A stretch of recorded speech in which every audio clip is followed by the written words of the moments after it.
The transfer portal was the worst one you've done. What kind of, was it a noodle? I'm like squeezing something out.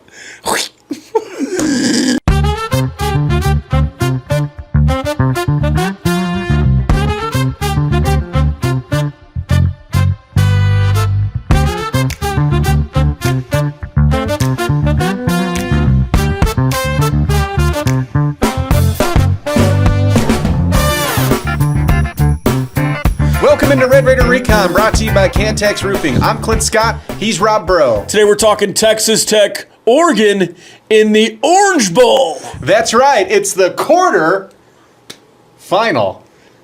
Is that a nickel? I couldn't find a quarter. The Red Raiders are getting set to take on the Oregon Ducks in the Orange Bowl. Oregon advanced into the quarterfinals after beating James Madison at home 51-34. Dante Moore had 4 passing touchdowns and another on the ground to lead the offense past the Dukes. It was 34-6 at the half, putting James Madison in an insurmountable hole. The Ducks and the Red Raiders aren't so different. Both teams have a talented running back room, both have multiple All-American nods, and both are ranked top 10 in defense and offense. Texas Tech has given up just 10.9 points per game in 2025. The Ducks 16.3. The Red Raiders are putting up 42.5 points a game. The Ducks are scoring 39.2. Looking at the quarterbacks, Dante Moore has scored 30 total touchdowns this season and thrown 8 interceptions. He has 3,046 passing yards plus 196 on the ground. He's also completed 72% of his passes. Baron Morton has been equally efficient, throwing 22 touchdowns to just 4 interceptions, completing 67% of his passes for 2,643 yards, all while missing time thanks to a midseason injury. The top-ranked Indiana Hoosiers will face the 9-seed Alabama in the Rose Bowl. The Hoosiers haven't faced an SEC foe since 2020 when they beat Ole Miss in the Outback Bowl. Speaking of Ole Miss, we'll get another SEC rematch from the regular season in the Sugar Bowl when the Rebels take on the Georgia Bulldogs. Georgia won earlier this season 43-35, handing Ole Miss their only loss. The Cotton Bowl is taking us back to the 2002 National Championship as Miami will take on the Ohio State Buckeyes. The Hurricanes were one of 2 road teams to win in the first round, holding Texas A&M to 3 points at Kyle Field. Texas Tech is looking for their first playoff win and their first playoff appearance. Can they clip the Ducks' high-flying wings in Miami? Yes, Clint, we are talking about the quarterfinals, not the nickel finals. The Red Raiders are in the playoffs, man. As we record this right now, it feels like we're still a month off from it, but at the same time, we have checked round 1, checked that box.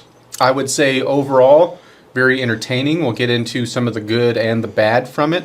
But yeah, you're here and it's like, all right, well, you waited so long for that first round. I mean, we had like 2 different podcasts and episodes of basically saying we're just kind of sitting on our hands here and now just kind of waiting since the Big 12 championship. But the timeline of important college football, I mean, you're next. At least your round's next. And it's one of those where you have to stop and appreciate where you are, but at the same time, you have massive goals and you've got a great opponent on the other side. Yes, and not only are you waiting a month between games, you've waited 100 years, right? Because this is the first New Year's 6. It's the first BCS. It's the first. I know you went to the Gator Bowl as a major bowl at the time. I know you went to the Cotton Bowl. That's a major bowl at the time. But this is another level. And if you want to say you've waited 30 years for it, 40 years for it, 100 years for it, a month for it, whatever it is, but you also have those day one expectations of winning a Big 12 championship, check. Winning 10 games, check. And now you have the expectation of winning a playoff game, but is that enough? Like, what's the expectation now? Because as a top 4 seed, my expectation, it's to win the national championship. If you're saying, it's not like national championship or bust. If the season ended against Oregon, would it have been good enough? 1,000%. Yes.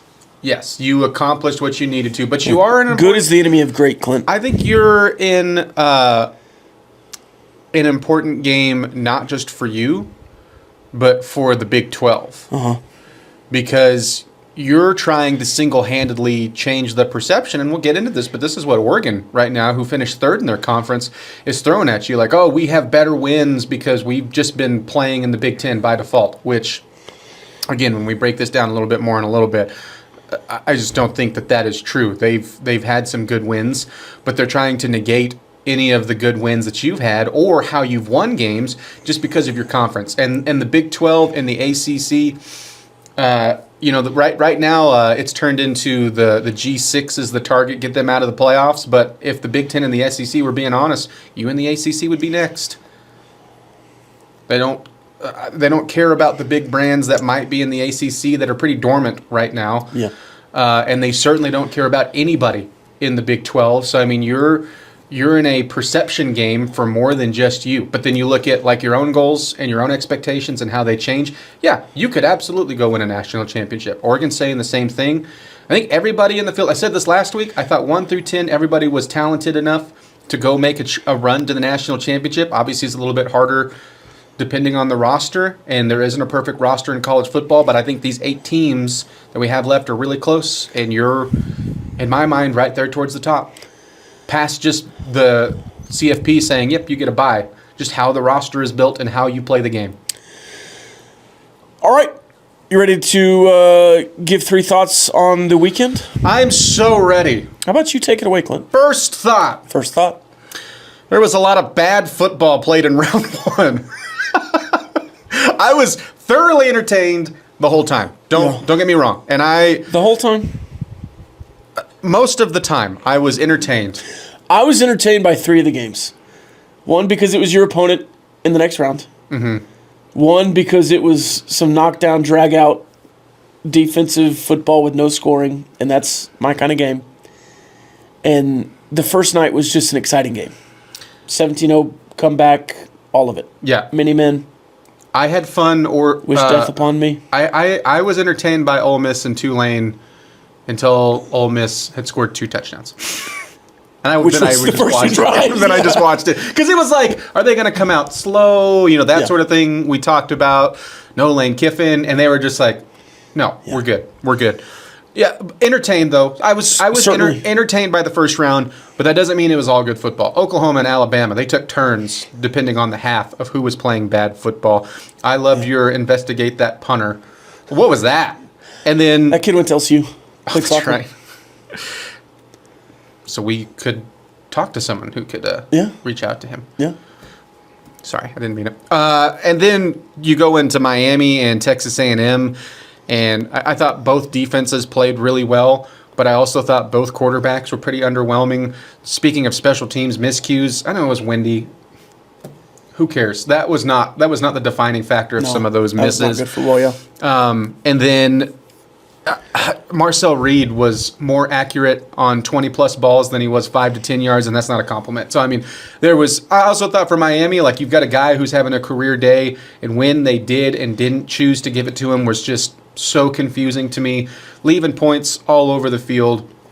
Bad football. There was more good football than bad football. Yeah. But for the top, I'll say 10 of the top 12 teams in the country, there was some ugliness. Can I squeeze in here? Go for it. Because my first thought is related to your first thought. First thought. My first thought is there was a ton of great football this weekend outside the CFP.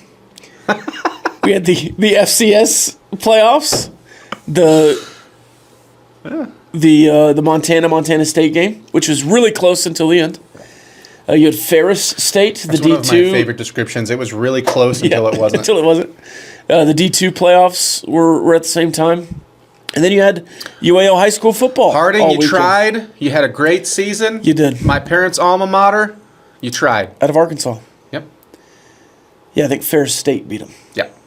And then, you had the UIL state championship games, which they were a lot like James Madison, Oregon, most of the time. But it was fun. And we had a future Red Raider win a state championship with DeSoto. Yeah. Nice.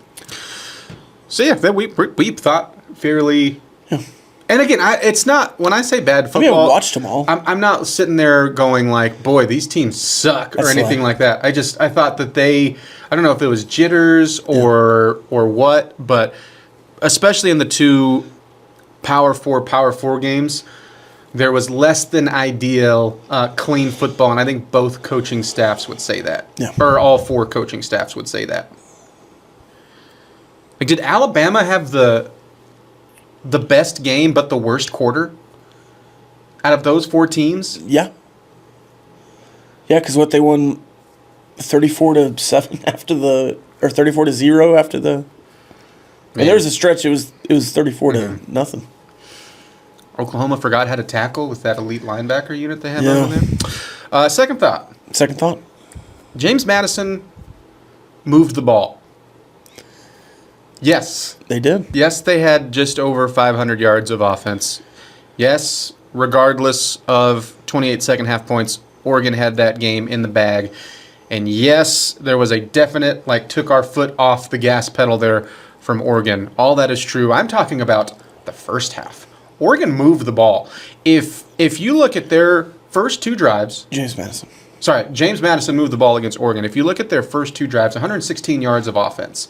That was a little surprising to me, and then they had some missed opportunities, and I think you certainly have to give credit to Oregon for in that first half having a bend, don't break offense, and despite some of their red zone woes that they've had this year, they made sure that the lesser team didn't put it in the end zone. But still, if you're sitting there with your first 6 drives, Rob, when you face Oregon, and you say first 2 drives you're going to have 116 yards of offense, and then 4 of your first 6 drives are going to be in Oregon territory, you probably feel pretty good about that start, right? Without me telling you what that score looks like.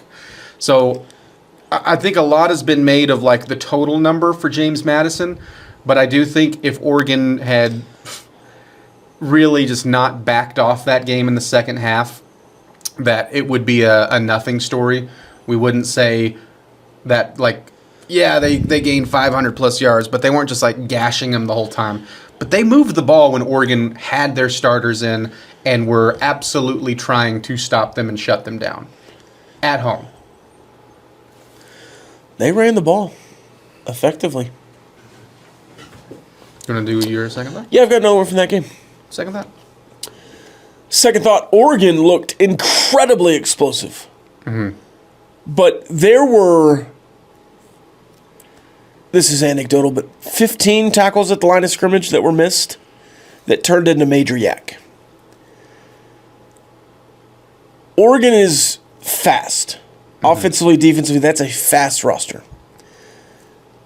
But they look a lot different if you just tackle them at the point of attack. And so the thing I noticed this weekend, or the thought I had coming out of the weekend was, if you let Oregon have big plays, they will take them. But another thought I had was Oregon, one of the most explosive teams in the country, creating offense. I think they had 91 20-plus yard plays. Do you know who's number 2? That makes me believe that their opponent in the Orange Bowl. With 90. Mm-hmm. And that is just not discussed. Yeah. So my thought is, Oregon is viewed as an elite offense, an explosive offense. Texas Tech is viewed as the opposite. These offenses are a wash to me, and there's in my opinion, a better defense in this game. But that's a thought for later. Third thought. I'll stay right with the same game, and this is more on James Madison's side, and so it's kind of, this is my little last pin on their season, which was a great season. It was a great season. I'm interested to see what Chesney does over in Los Angeles as he goes and becomes a Bruin. But I think JMU's biggest mismatch ended up being in the trenches, and I say that, seems like oh yeah, no doubt now. But no one really talked about that. Everybody just talked about, and the weapons were great. He was talking about the yak, the explosive plays, but especially if you go their defensive line versus Oregon's offensive line. I mean, James Madison didn't have a chance against those weapons of the Ducks because the running backs, the receivers, they torched James Madison because that offensive line gave Dante Moore all the time in the world. And that was even with James Madison knowing, like, okay, well, we're going to have to send quite a few people just to remotely cause pressure. And even then it didn't happen. So then you're looking at these one-on-one matchups. Of course they're not going to keep up with Oregon's speed on the outside. And so that was just I think I gave him a 3% chance to win. I think you gave him like an 8% chance. ESPN had him, someone on the comments had said, and I was like, oh, that's surprising. I went and looked at it, that ESPN gave him like an 11% chance to win, which felt high. Looking back, I wish I would have said 1.5%. Yeah. It was just there was nothing that they're going to be able to do defensively. Yeah. And then offensively, even if they had taken advantage, I think that, in the first half on some of those drives, it would have fizzled out and they wouldn't have been able to keep pace with Oregon's offense. In any case, that's my lone thought from James Madison. On James Madison's side. Third thought. I don't often watch other games and come away with it saying, I wish Texas Tech did that in the crowd or as an event kind of thing.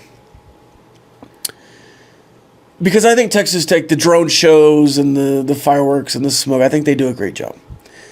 And I don't need Mr. Brightside in the fourth quarter or Mini-Men. I don't need 50 Cent coming out. I don't need... they should have sent him out a lot earlier. I don't need a Virginia Tech. Apparently the opposite, because that's Alabama's theme song this year. And Oklahoma did not know that. Well, it's Texas Tech basketball's first, so... Yeah, well, Grant McCaslin's. Yeah. Did you know he survived a gunshot wound? I just... To me... That's how rumors get started. I don't need Inner Sandman or any of that. I like what Texas Tech does. I like the horse, the Masked Rider. I like the band. I like what Texas Tech does. That being said, the laser show on the field in Norman while they were doing College Game Day, and they just could not focus on College Game Day because they were watching the laser show, and so was I. Insanely jealous of that laser show. And it's a small window that you could probably pull that off because, A, you need a night game. Yeah. B, you really need it in the pregame because unless you're just shutting off the lights for an extended break in the third and fourth quarter. So it'd have to be late. It'd have to be dark when you kicked off. But I need a laser show at the Jones. That was incredible. This is something, so you've got to kind of keep it in your back pocket. If you could plan this out, perfect world, like a good competitive game that you were going into that you win at night, would you rather it pregame, halftime, or a little postgame treat? No, see, I want the band at halftime, unless it's involved with the band. Years ago they did a Star Wars show, and they turned off the lights and had lightsabers and stuff. If it's in conjunction with the band, halftime's fine. I don't want to rush the band or do it around the band. We've got lasers. Come on, tubas, wrap it up. The tubas get me going. So I one band, one sound, one laser. I like the pregame. But man, it got the people going. Yeah. And it got Oklahoma going for a quarter. People going. Yeah. It's provocative.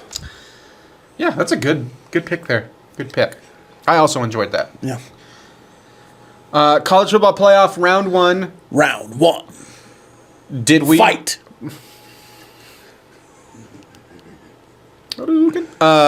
Did we learn anything new? I had to really stop. That was like my childhood. Whoopsie. What are you doing? Mortal Kombat. The little face that pops on the screen. Whoopsie. I don't remember that at all. Well, somebody didn't play the games. Guess not. Finish it. Whoopsie. Whoever edits the podcast should put one of those. Your face popping up every time we get every time we say something wrong or like an inaccurate stat. Finish it. Did we learn anything new about the winning teams in this round?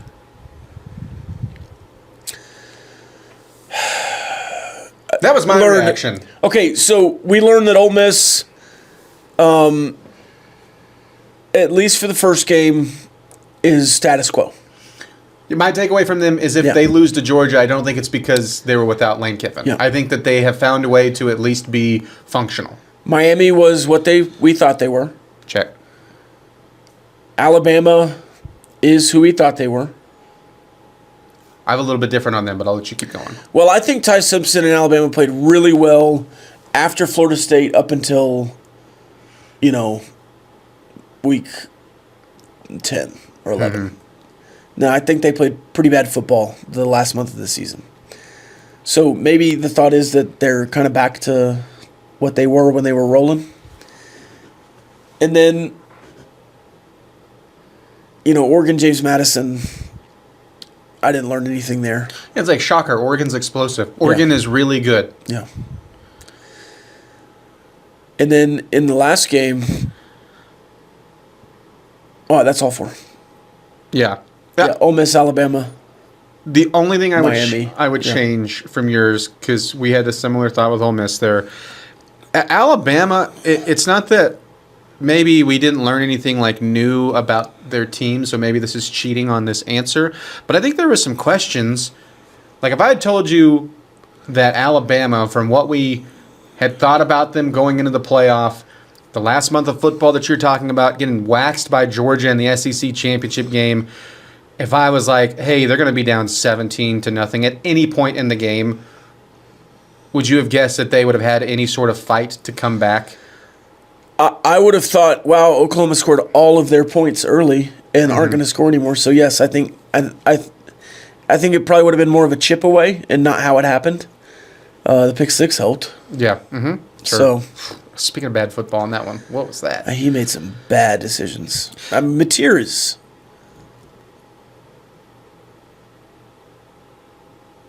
It's got a high ceiling. Yeah. I think that there were some questions about like Alabama's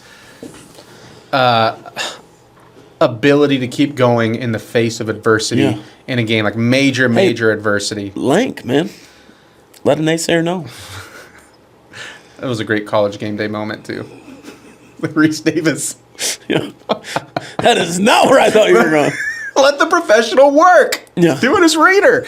And so maybe that, like, Alabama's got a little more chippiness and fight to them than I thought they did. Yeah, Kalen DeBoer might have a little something. Yeah, Kalen DeBoer's not at Michigan yet, so. Man, who is taking that job? I think Brome from Louisville. Really? No, he re-upped, I thought.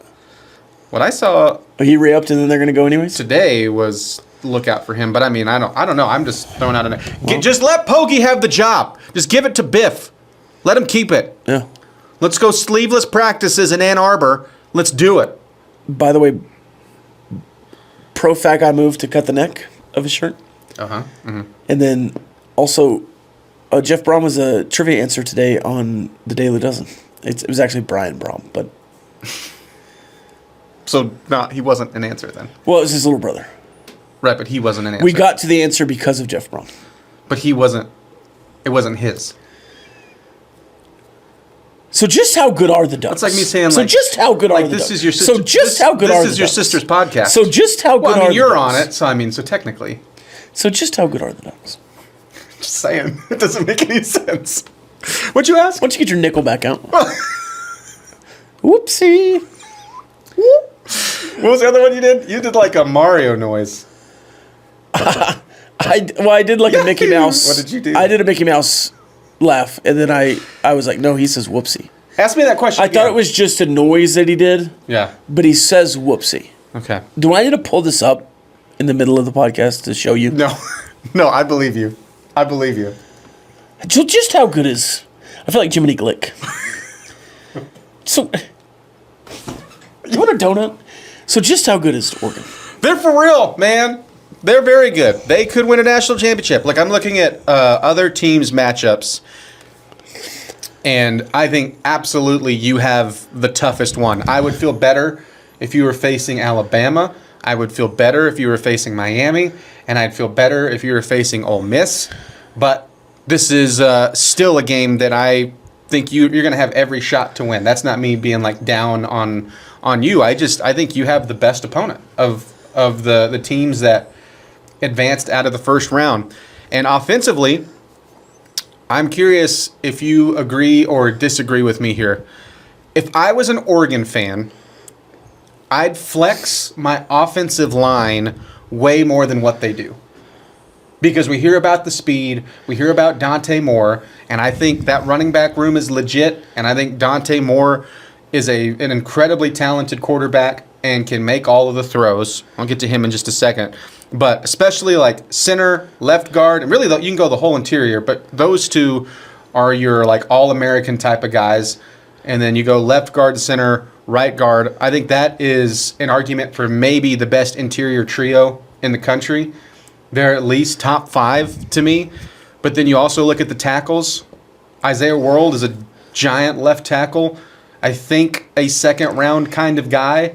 And then right tackle, not really a slouch either. I think his draft grade is like closer to 6th or 7th round if he goes in the draft.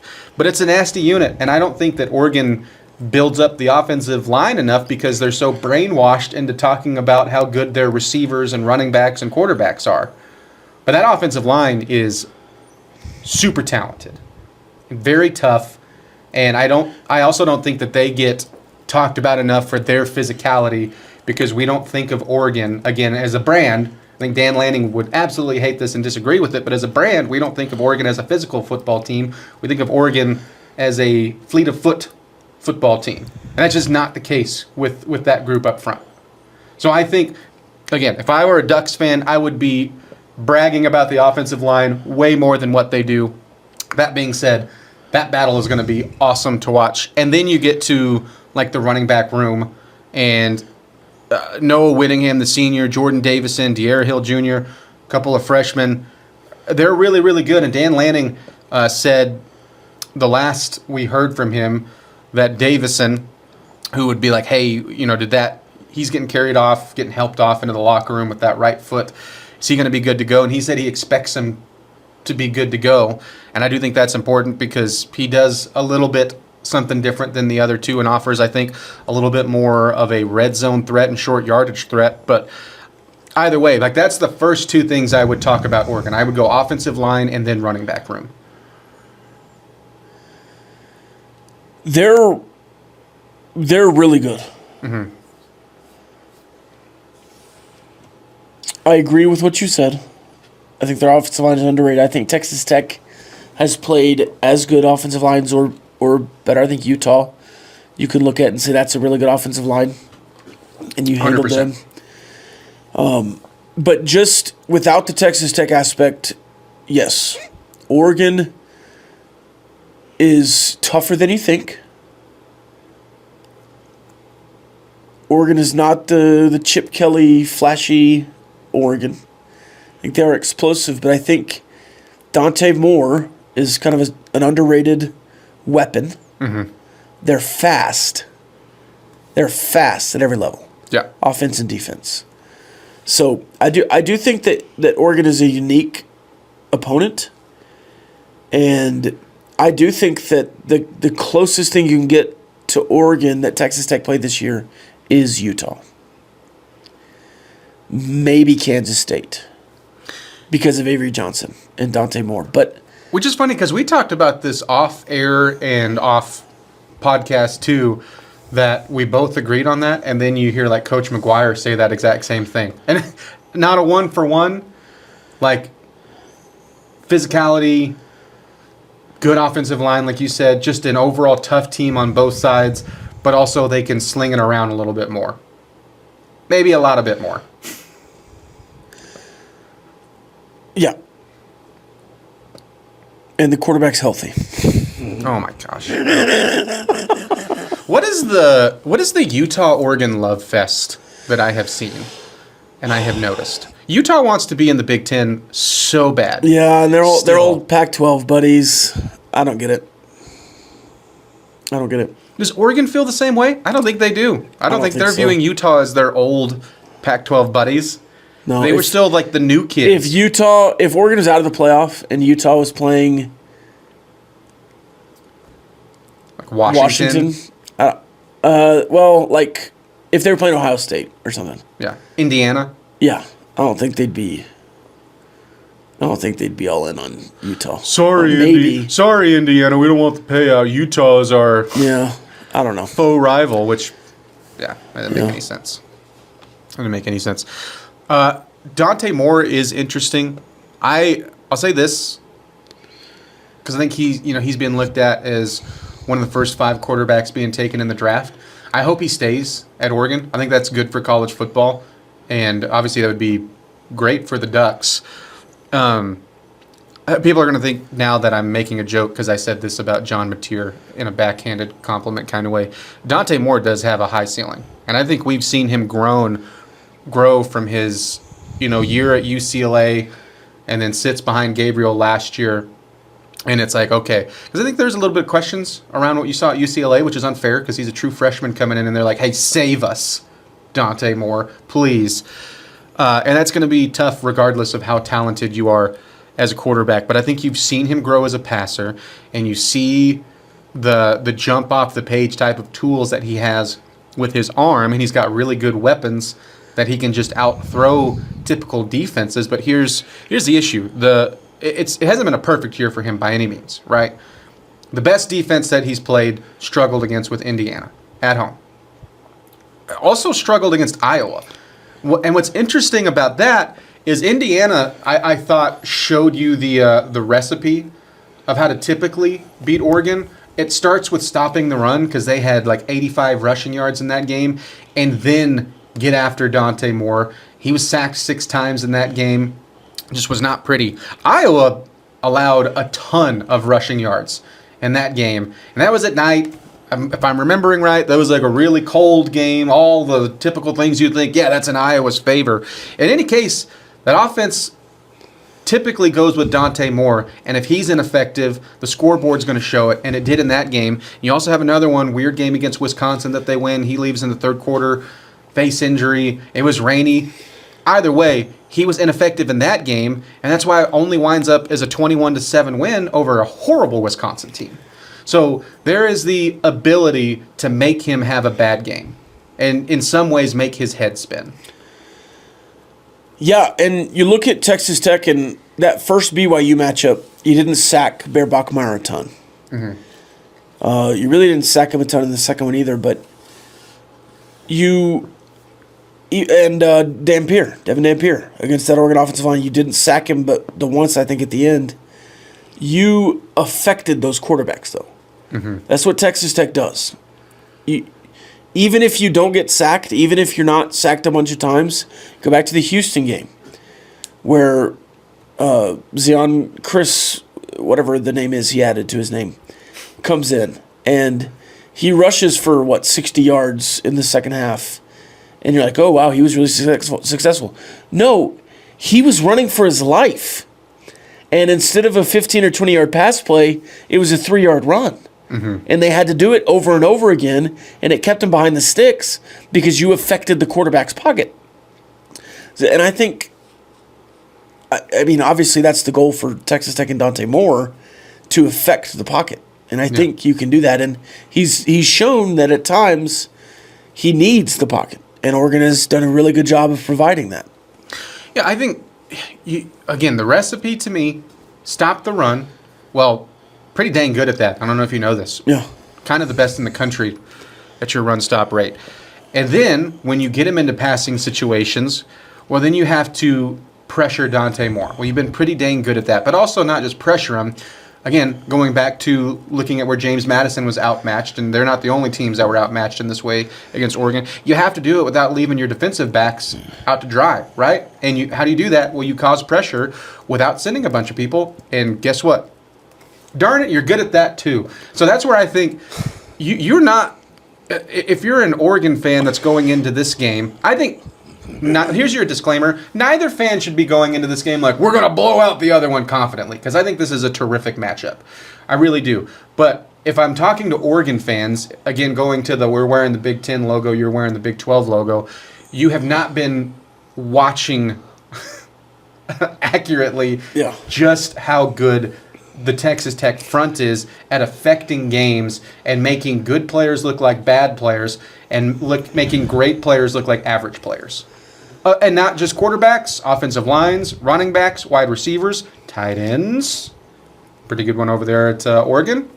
And so that's where, I mean, you're going to have some opportunities in this game, and you're going to have every chance to beat Oregon just because of what you're good at defensively. Like, not just the level of players, but specifically what they're built to do and how they're built to stop an offense.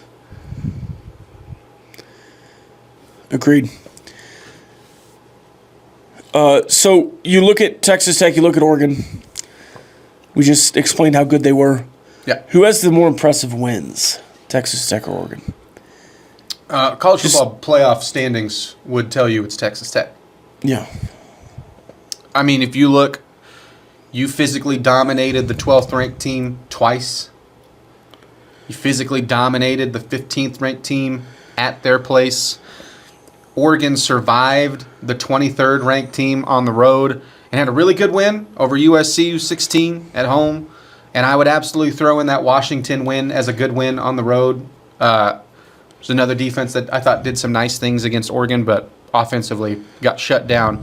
Penn State looked impressive at the time, but if you look back of what we know now, that was a dysfunctional Penn State team before they even lost the quarterback. I mean, they dip into Big Ten play with Oregon first, and then it's a mess out of the gate. So I don't care what the ranking was at the time. You should not be looking at that if you're trying to build up their resume. It's like, yeah, but we beat Penn State, top 5 team. If you take the FCS game out of it, this is from teamrankings.com. Objectively, statistically, Texas Tech's strength of schedule is a value of 11.7. That's 16th in the country. Strength of schedule, value-wise, 15.1. That's the 4th toughest schedule in the country. That's Oregon. So they had a tougher schedule, but you didn't have a cream puff like everybody likes to say. But you just look at specific games, and you've mentioned them. The Penn State game, double overtime. They lose the next 2 and disrail their season. Oh, it would be more than 2. Well, they lost 3 in a row. Northwestern and UCLA, and then it would just fall apart. They lose to Indiana, the playoff team. BYU is the closest to a playoff team you played. You beat it by 20-plus twice. The only reason they're not in the playoff is because you beat them so badly twice. So it was BYU's biggest adversity. Yeah, with Texas Tech. Shout out Kalani Sitake. Wisconsin, they win by 14. Iowa, they win by 2. And Iowa missed a field goal at the end of that game, I believe. And then USC, they handled USC, a ranked team. So I'm not gonna discredit them there. No. But I think if you're just looking at impressive wins, the 2 BYU games and the Utah game are more impressive than what Oregon was able to do. And I would put that Penn State game still as a good win, because at the time we didn't know. But that Iowa win is their best win, right? 18-16 on the road. USC was at home. I think even though USC was at home, I'd probably give that one the nod. This is a bigger margin. Still only 15. Bigger margin, and I think in the end, just a better team that they beat. Yeah, probably so. Probably so. Bigger margin, and the offense looked much better against USC, although you're looking at USC and Iowa, obviously way different strengths on what those teams are. Again, taking out the FCS game, Oregon's margin of victory, 20.9. Texas Tech's 29.2. That's number 1 in the country.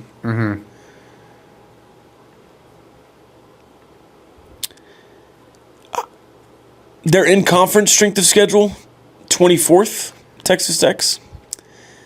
In-conference strength of schedule, 3rd for Oregon. I don't know, it just... You hear about the strength of schedule for Texas Tech, and people say it's like 80th. Like they didn't play anybody. Like that's a top 25 strength schedule versus the top 5 strength schedule.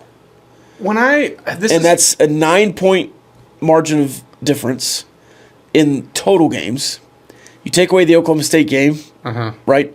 That's a common opponent we can see. He had Oklahoma State and Oregon State. Right. Which has just been hilarious that people have, on any side, don't pull from those games as the comparison. Yeah. It was the same thing. I forgot about Oregon State, too. And that was a very similar outcome on both of those. So, I don't know. It just, to me, it's not a mirror, per se, on these two teams. I think there are some stark differences.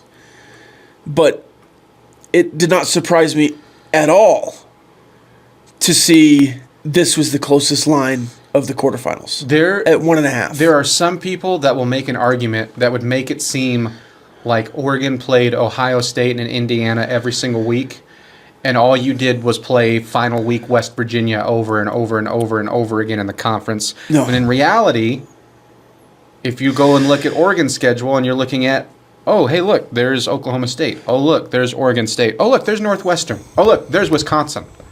Those are bad football teams. Look, there's Rutgers. There's Minnesota. You didn't run through a gauntlet over there either.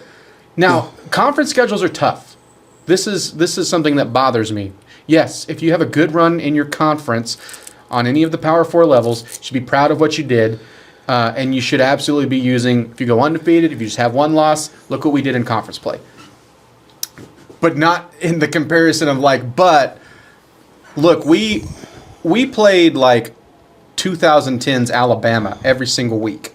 You didn't. Right. You didn't. I think they're comparable schedules. Against the spread, Clint, I don't know that anybody cares about this but me, but against the spread, Texas Tech, well-publicized 12-1. Would you like to guess Oregon's record against the spread? Oh. Can I look at the scores? Can Sure. I look at the finals? Yeah. I wanna do. You have them up. It's just a quick jaunt over there with a few clicks. By the way, it's toasty, not whoopsie. Toasty. Oh. Okay. I thought it was whoopsie. Yep, you're right. Common misconception, apparently. No, I remember that. I want to say that they were. You didn't remember the guy's face popping up on the screen? Were they 9-3? 8-5. Wait, 9-3. That math doesn't even check. I was doing regular season. Well, yeah, there's a James Madison score there. Yeah. 8-5. So it's close. Yeah.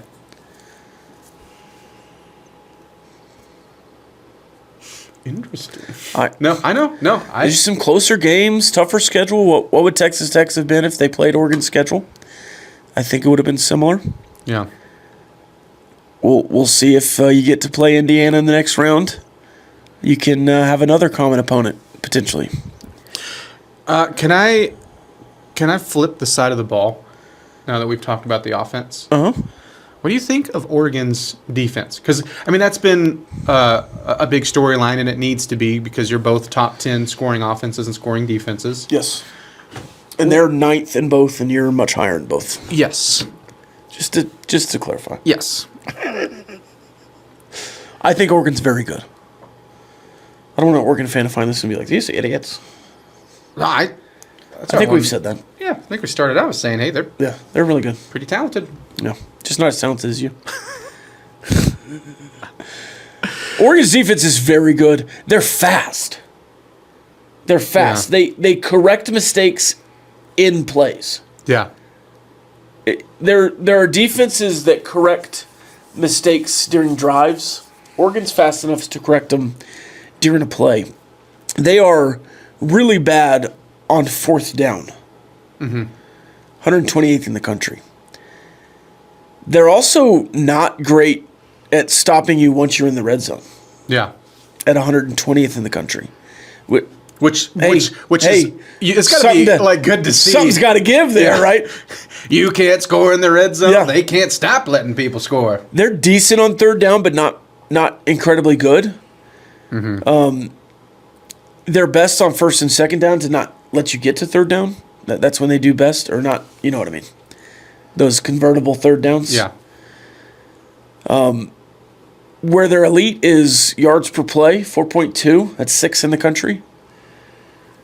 I mean, this is a fairly good defense, and they're they're much better pass defense than run defense, in my opinion. I think they have a decent run defense, but I would say if they had a strength, it would be their pass defense. I honestly think that for different reasons, they're saying a similar thing about your offense. Like, you can't let them run all over you, and you have to put them in pass rush situations. But for you, it's like because you want to go sack the quarterback. It's not that you want they don't want to get hits on Baron Morton or anything like that. I think their secondary is so good and so full of playmakers that it's almost to me like, hey, can we get them in a turnover type of play? Yeah. And obviously both defenses would love to walk away with 5-6 sacks and 3-4 turnovers. But I think if you went like what is better, like their secondary is one of the best in the country. And you've got a really good secondary. They've got a really good pass rush, but I think you have the best pass rush from your front in the country. And so it's funny, like it's, again, I think maybe slightly different outcomes of what they want, but they want those same situations. It's funny. It almost is like when you look at a whole for one team, like let's say red zone defense. It's like, all right, well, Texas Tech can capitalize on that. They have a really – oh, wait, no. Yeah, they're not – they're 43rd in red zone scoring. And when you talk about touchdowns, it's much lower on the list. You just have kicked a lot of field goals. So – but you read those stats for them, and it's like, oh, that's a pretty good defense. And then it's second opponent's points per game. It's second yards per game. It's second points per play. It's second yards per play with 3.9. You're ninth in the country in third down conversions defensively. You're second in the country fourth down conversions. You have the best run defense in the country left. Oklahoma was out of you. At 2.3 yards per carry. Number one in yards per game.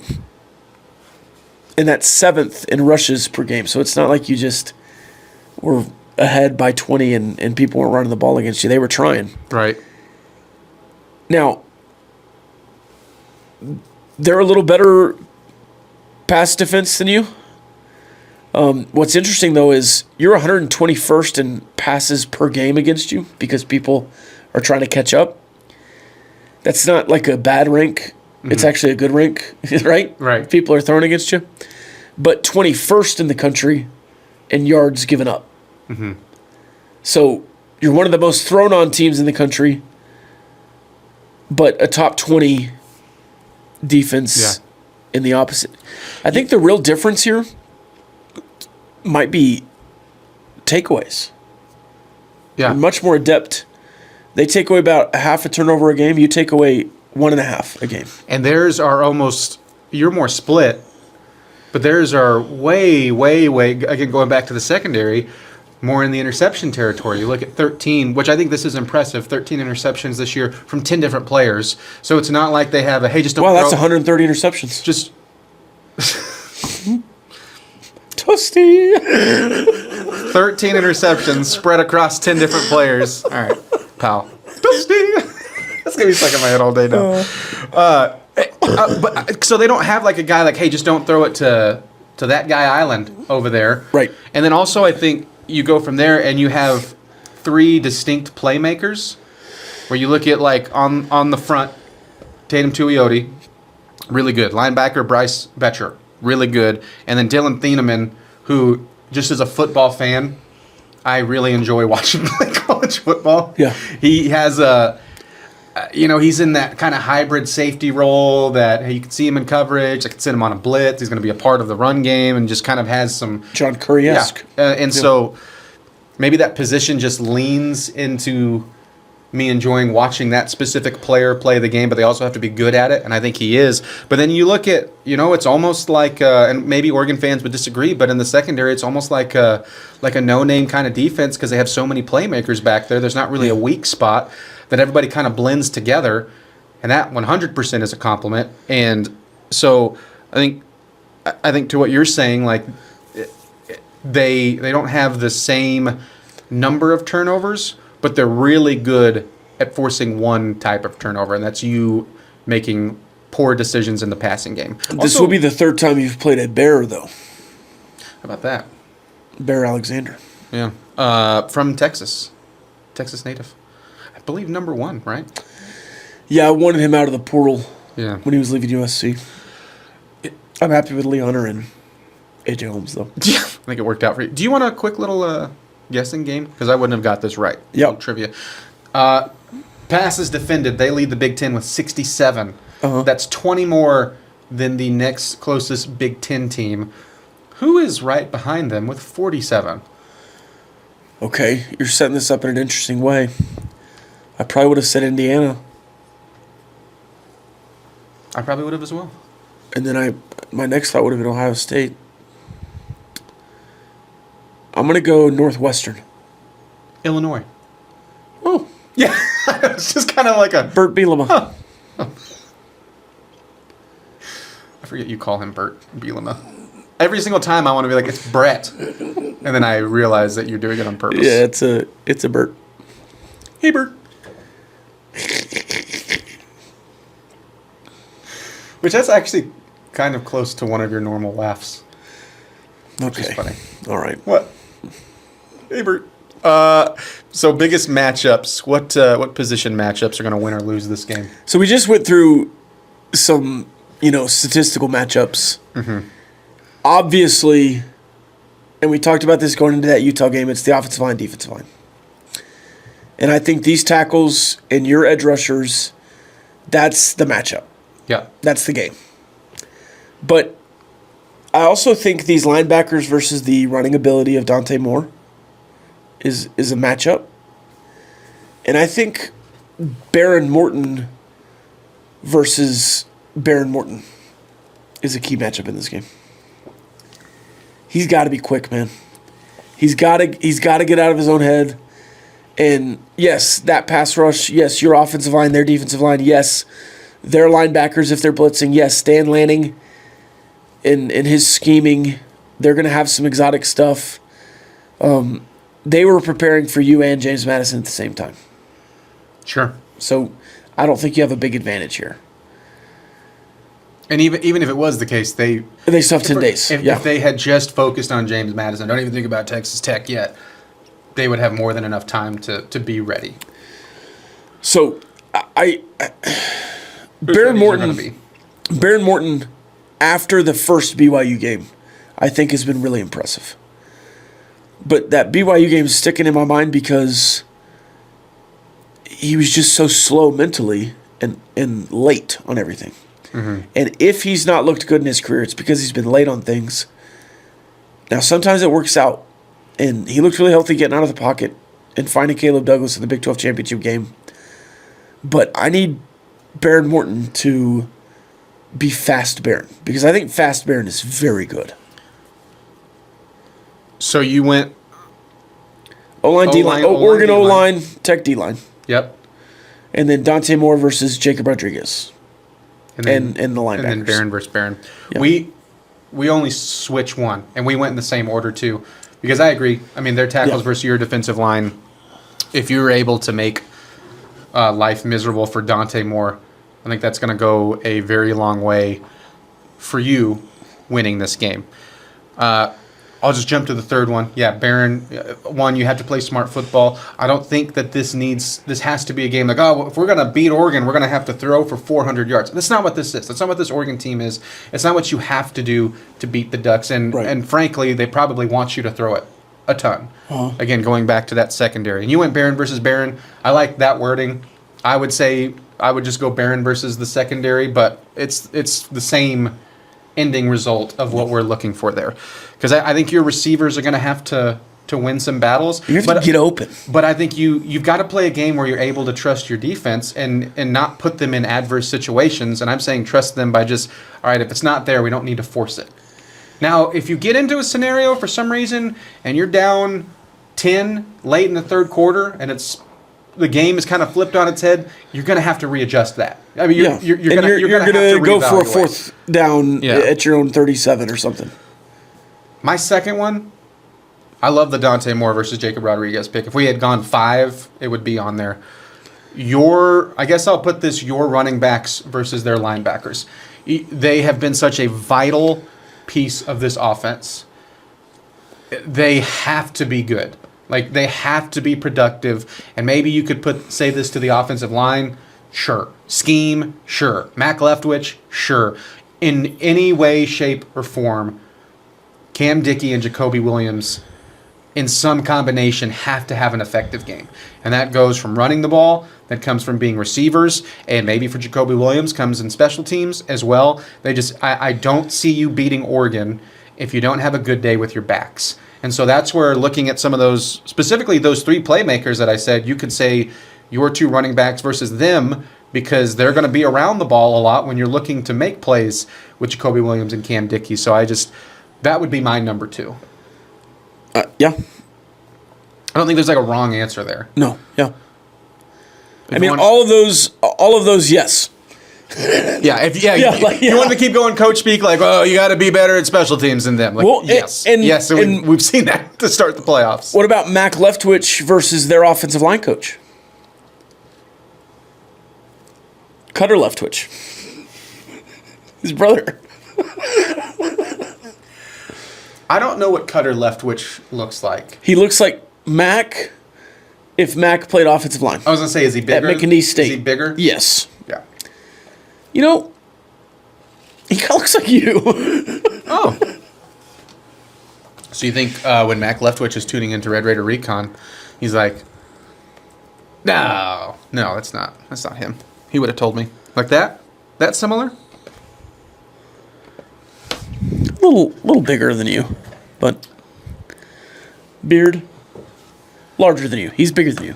I would take that as a compliment. Yeah. He would fight you for that. Fight you? Fight me? Fight you for saying that. What do you mean? He was just a much more put together looking person. Well, when your beard is trimmed. You basically said I didn't say you're twins. I'm like the Muppet version of him. Okay. Can we not glaze Cutter Leftwich here on the podcast? I'm not. I'm just saying. I would be. You're both large bearded men. Is all I was saying. Just all large bearded men look the same? Yes. Yeah. I'm racist. I think it's large bearded Beardist? men. Yeah. I'm beardist. This situation. You know who he looks like? Hairy. You know who he looks like? He looks like the nurse on ER. I've never watched ER. Google another picture. Show me that one. What's the actor's name? No idea. He's like only on ER. Now who's taking shots? Does he have a beard? No, like if that guy grew a beard. I think the picture you showed me of Cutter Leftwich just looks like Mac Leftwich, but literally enlarged. Yes, they are twins, but it's like 3X Leftwich and like large X. I don't know about you. While you look that up, is something that I find like very satisfying. Just like, that's cool. In public is when you see people who are obviously related because they have like, they have the same nose. I ran into that at Firehouse the other night. It was like a mom and her son were the same person, just a little bit different. Let's move on and then come back to it because I can't find it. I've already stated that I found it. Okay. Jerry Malone. This guy, but with the beard. It looks just like him. If that guy had a beard, that's young Kane. No, if that's that guy, young Kane. That's masculine Kane. Sure. That's his dentist. That's character. Isaac Yankovic. Ivan Yankovic.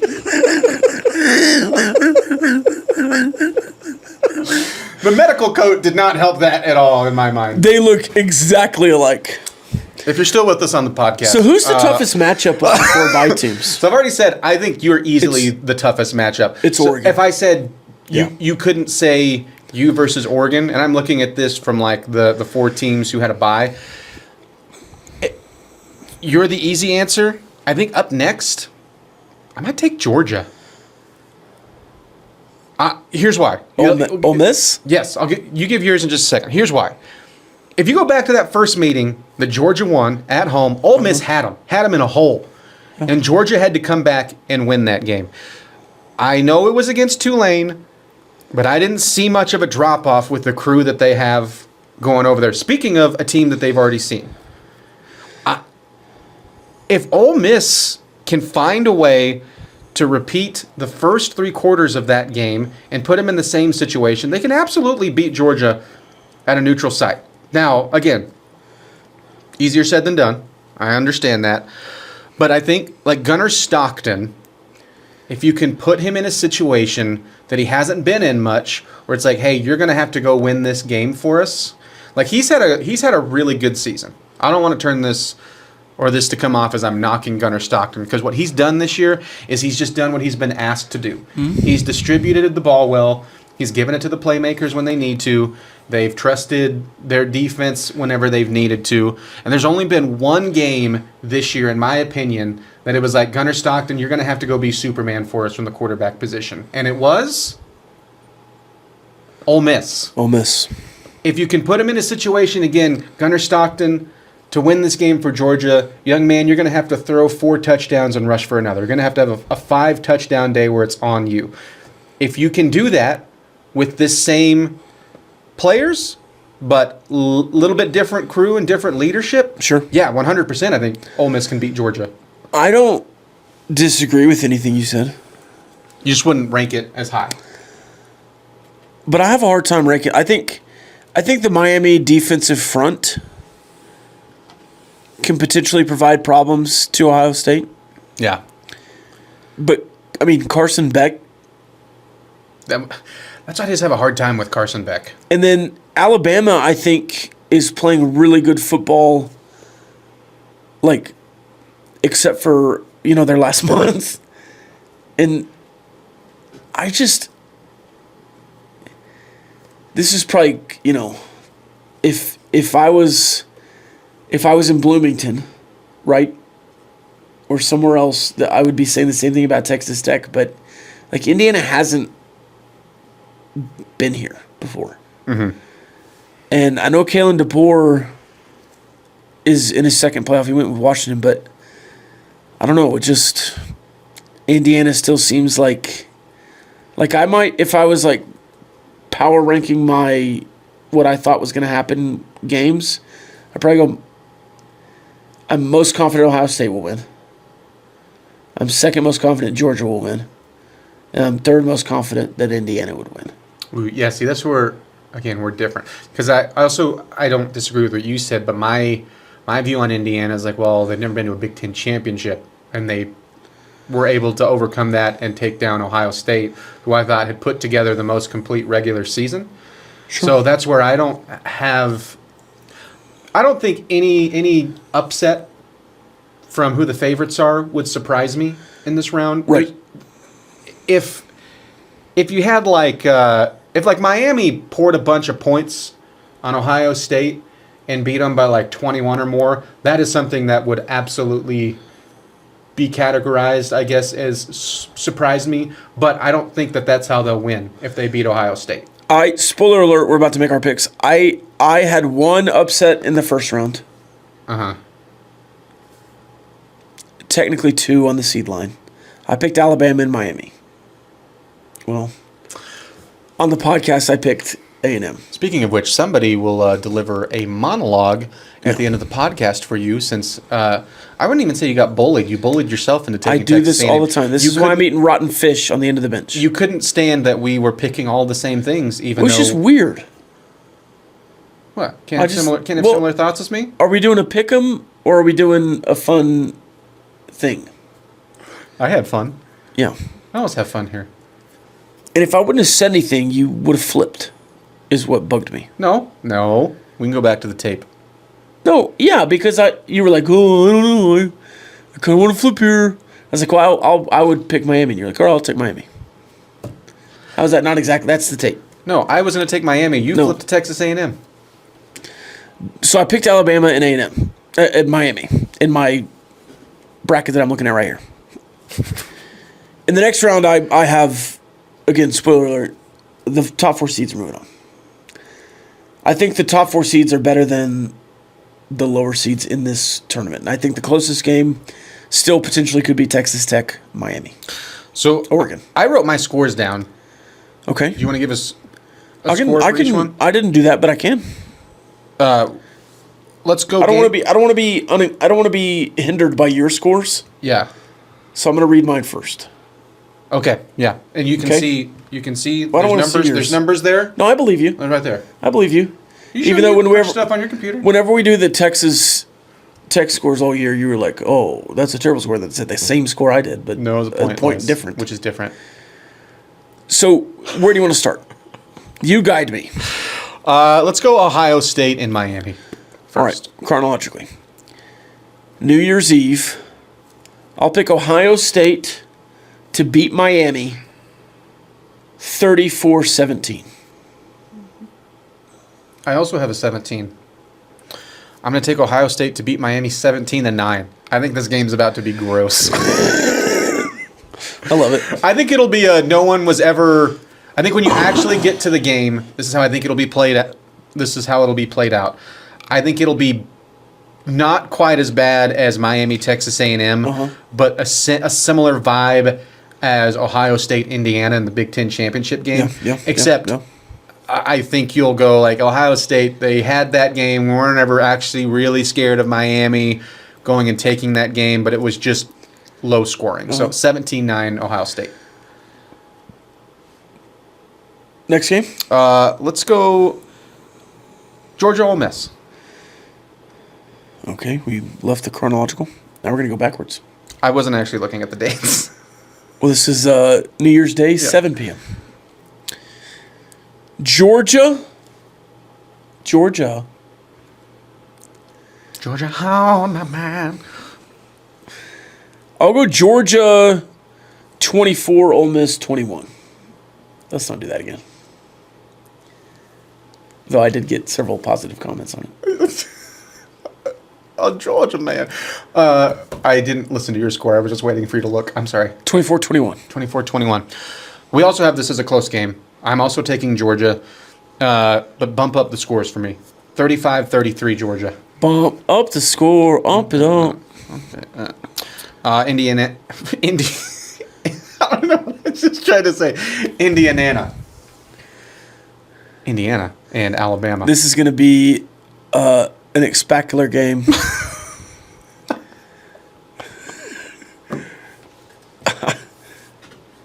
I'm going to take Indiana to win. 30. I was feeling 27, but I think Indiana will win by a touchdown. Feeling 27. 27-20. 27-20. 27-20. 27-20. I have Indiana beating Alabama 27-21. No, I'm just kidding. I'm just kidding. We're around the same score. I've got Indiana winning this game 24-17. I think the Indiana defense will show up and not. Did you pick Georgia to win? Yes. And you picked Ohio State? I've got all 4 seats, all 4 top seats as well. You're not making me flip this game. I'm not telling you to. I didn't tell you the last time. We're picking all the same games here. That's fine. All the same winners. That's all right. We can go point spread on this one. Okay. You'll have to go write down my scores later. Okay. Do you write them down? Nope. Go ahead. Texas Tech versus Oregon. I have this one written down. Okay. So you go first. You sure? Uh-huh. I have Texas Tech winning this game 30-21. I think this will be the closest game the Red Raiders have been in the fourth quarter by a lot, and I think a late score, maybe mid-fourth quarter, and a late turnover seals the deal for the Red Raiders. I like your pass rush too much. I think you'll stop their offense, and I think Oregon will frustrate your offense as well. But you'll find your way into the 30s by getting right to 30 and win it 30-21. This is going to be a tied game in the fourth quarter. 17-17. 2 minutes to go. Dante Moore and the Oregon Ducks driving. I don't know why I said that like John Gruden. was a pretty good John Gruden. Driving, okay, for a game-winning field goal. David Bailey off the edge. Dante Moore panics, turns and throws it to Lee Hunter. Lee Hunter hands it off to Bryce Pollock. Pick 6. Revenge for Lubbock, 24-17. Was it the Ravens who just did that? Yeah. Yeah. 24-17 Texas Tech. Defensive touchdown seals it.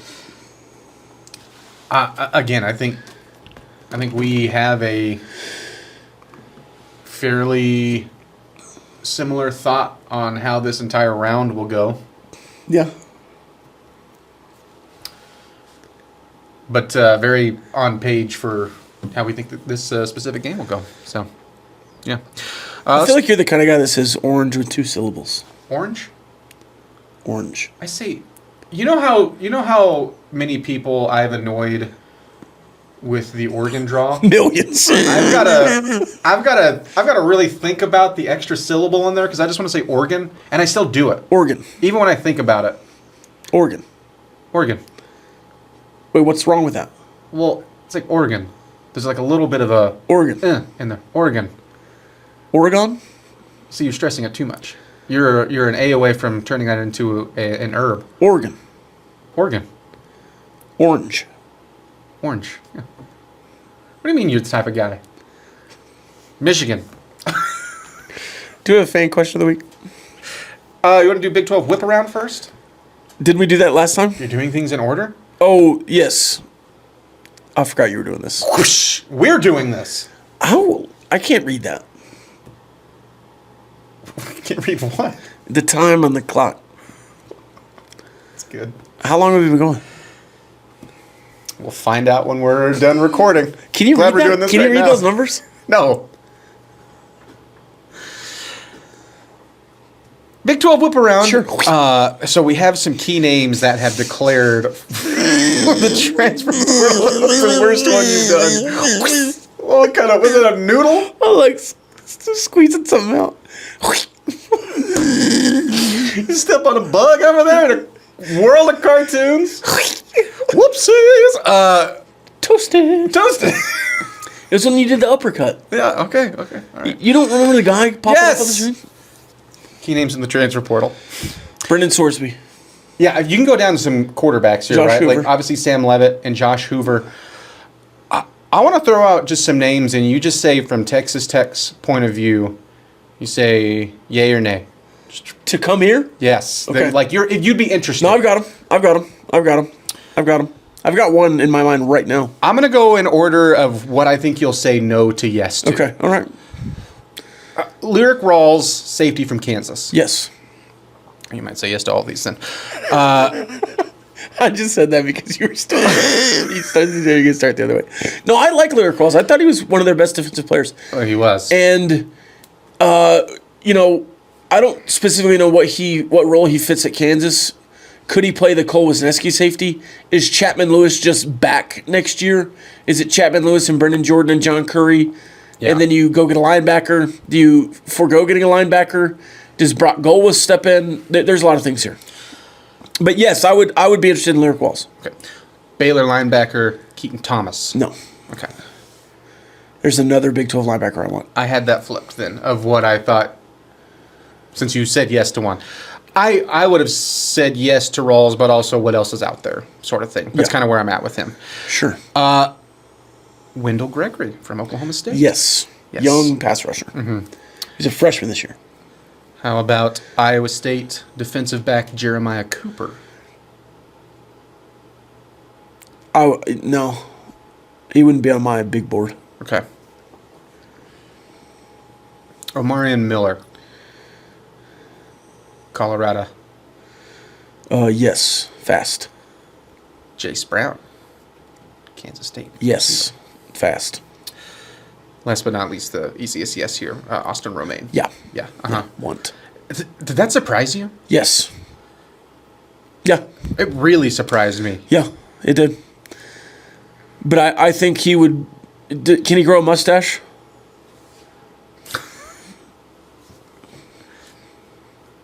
We can find out. I think the dream. I think Texas Tech's defense. You call it a 4-2-5, or you call John Curry a star.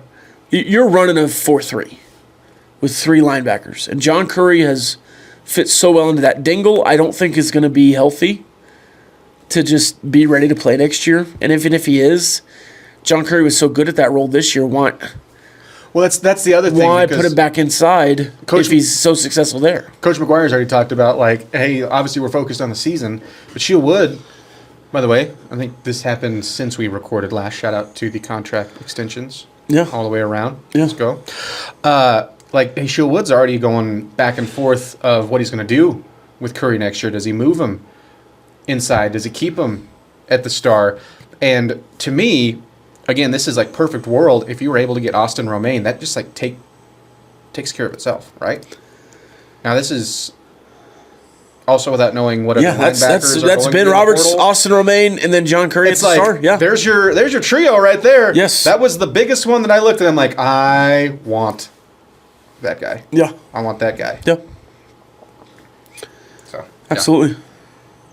Well, you said, I'm so you said very two intrigued. No's there, 2 no's, 1 yes, or I mean, that's yes, 2 no's. Bunch well, of yes. But it's like linebacker, yes. Yeah. Secondary, I need to see who's leaving first, because you might need a Bryce Pollock replacement too. Yeah. I'm intrigued on the safety youth. Right. Yeah. And does Peyton follow his brother in the portal? And then I'm looking at just the trajectory, right? Because at some point, these recruits that you've got also need to play. Yeah. Right? And so I think you're really young in the secondary and have a lot of talent coming up. I think you're young in the offensive line, have a lot of talent coming up. You get Nojo in. Does he play as a 5-star true freshman? And then the receiver class this year, do they step into roles? Does Micah Hudson finally take a starting role? Sure. But I think you're going to get a quarterback. I think you're going to get wide receiver. Offensive line, I'd probably leave alone. Running back, I'd probably leave alone. And then defense, what do you need, right? Probably 2 edge rushers. Probably at least a defensive tackle, but I think you have some youth and availability there. And then in the secondary, I think you had a couple. So I think 7 to 10 is a good number. That's what Joey McGuire said out of the portal. But if it's 7 to 10 without anybody getting in, let's just call it 8. If it's 8 guys right now, and then 3, depth chart, 2 deep guys get in the next week, does that turn it to 11? Mm-hmm. If 6 get in because they don't see a path forward or haven't seen a path yet, does that turn to 14? So that's what I'm looking at with the portal right now. That's where when I go, seeing though, he said 7 to 10. It's like, yeah, well, we said 7 to 10 last year, and it's 22, whatever the number ended up being. Yeah. It's like, well, I think right now 7 to 10 is accurate, but we don't know what you look like. Right. Right? Like the couple of names that have gone into the portal, I don't think are all too surprising. Right. Especially when you're like looking at Upton Bellenfant. It's like, oh, yeah, do you add another kicker? Stone Harrington. All right. Time for the fan question of the week. As always, you can drop a question on Rob's Twitter, on my Twitter, Double T973's. Why don't you let me touch your hands? Twitter. Why are you trying to all the time? It's really weird. Or below here on the video. We always go back and look at the comments. We appreciate them. Like and subscribe. Trying to get to that magical 2,000 number of subscriptions on the page. We're very close. We're very close. Hey, if you're watching this far into the video and you haven't subscribed, what are you doing with your life? it's a little weird. No, it's just a little weird. Like, you're here, you like us, or you hate us. Like, just subscribe and see more. If you're here and you haven't subscribed, you can get out. No. You can get out. No. The analytics say that most of the people who watch this aren't subscribed. I love the approach of radio guys, podcasters, anything like subscription based. It's like, oh, if you don't like me, then you can just leave. It's like, well, don't leave. All right. No, keep watching. No, do you disagree? If you like us, stick around. And comment your favorite Christmas song and your preferred Christmas cookie flavor. Ooh. This Christmas, Donny Hathaway. My This mom's, Christmas. not everybody's ginger No, snaps. that's last Christmas. What's this Christmas? This Christmas, Okay. and this Christmas will be Yeah, very special Christmas. I got it. For me. got- I like it when he's like, shake a hand, shake a hand. I got it. My mom's ginger snaps, not just any ginger snaps, because like they're like a little softer. Yeah. And I know it's supposed to be a snap, but I don't actually like that snap texture as much with a cookie. So it's a ginger chew. It's more like a chocolate, like a good soft baked chocolate chip cookie texture, but it's a ginger snap. A ginger It's tremendous break. Sure, A ginger crumble. sure. Keep going. I really haven't successfully found a word that I'm trying to. It's a ginger cookie. Yeah, but if the snap is for the snap of it, and it's not snappy, then why would you call it a snap? Ginger flop. See, that's what I was It's trying. not that bad. I was trying. It's not. not It's to- not. I never was. mind. Yeah, I was trying not to do that. I thought you were gonna give yours. How much better? I like the decorated sugar cookie with the royal icing. Okay, solid. It's kind of like at every holiday, though, right? Just this one's cut in a tree. Yeah, I like the trees. Okay. Call me the Lorex. How much better is Oregon compared to BYU or Utah? Been asked this like 2 or 3 times That's on our interesting. chat lines, trying to gauge. I would say just maybe Better quarterback. Maybe pick one of like who you think is better between the two. And I know you faced one of them twice, and one of them was in the Big 12 championship. And BYU beat Utah, but I still think Utah's better. I think Utah and Oregon are a pretty good comp. I think Oregon is a more complete defense. And, you know, if you'd have played a healthy Dampier. Would But- you stop? Golly. But I think Utah with the better quarterback is Oregon. I know that game ended with a 20-point victory, but that was not a 20-point game for a large stretch. They're also better offensively. They don't have safeties and linebackers playing tight end and receiver. Yeah, I think deeper Yeah. is another on across the board. Yeah. What I would add to that is, better quarterback.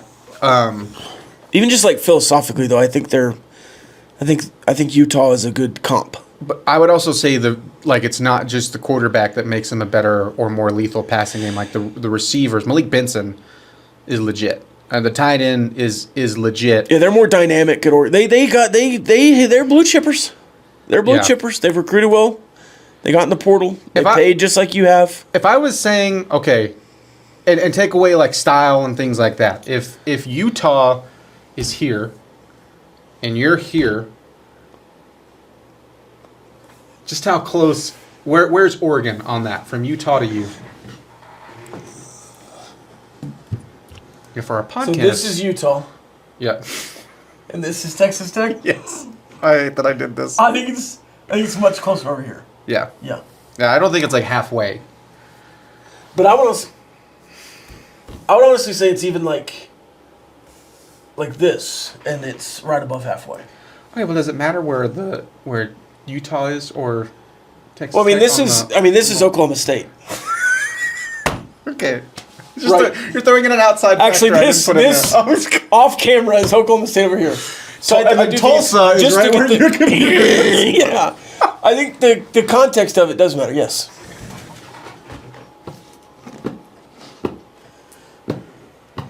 What's your international Christmas song? Find out tomorrow on the end of the. Ring a ding a ding. Toast it. Can we finish this?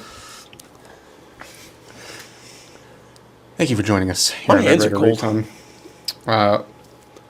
Everybody that is watching this right after Christmas, have a Merry Christmas if that's your bag. And a Happy New Holidays and a Happy New Year. If you're coming out to Miami, if you will be there, we are Welcome to sending Miami. we're sending a crew. That's right. They call Coach McGuire Mr. Worldwide. Clint's Christmas crew. All C's. See, Triple C's is the casserole-based restaurant I want to open. Yeah. Clint's Casserole Cafe. So that's taken. You have to come up with something different. You're acting like you're telling me this is the first time. I'm well aware of Clint's Casserole Cafe. We'll see you next time. Have a Merry Christmas.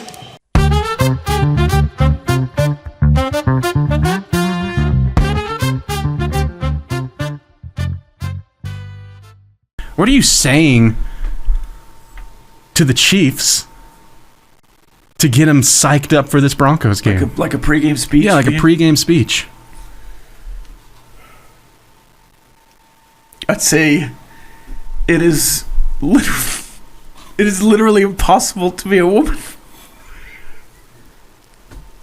You're so beautiful and so smart, and it kills me that you don't think you're good enough. Like, we have always got to be extraordinary, but somehow we're always doing it wrong. You have to be thin, but not too thin. You can never say you want to be thin. You have to want to be healthy. But also, you have to be thin. You have to have money, but you can't ask for money because that's crass. You have to be a boss, but you can't be mean. You have to lead, but you can't squash other people's ideas. You're supposed to be a loving mother, but don't talk about your kids all the damn time. You have to be a career woman, but also always looking out for other people. You have to answer for men's bad behavior, which is insane. But if you point that out, you're accused of complaining. You're supposed to say pretty for men, but not so pretty that you tempt them too much or that you're threatening other women, because you're supposed to be a part of the sisterhood. But always stand out and always be grateful. But never forget that the system is rigged, so you find a way to acknowledge that also be grateful. You have to never get old, never be rude, never show off, never be selfish, never fall down, never fail, never show fear, never get out of line. It's too hard. It's too contradictory. Nobody gives you a medal or says thank you. It turns out, in fact, that you were the only one doing everything wrong, but also everything is your fault. I'm just so tired of watching myself and every other single woman tie herself into knots so that people like us. And if all of that is also true for a doll just representing a woman, then I don't even know. That's what I would say in the Chiefs. That was really empowering, man. Thank you. You made that nearly impossible.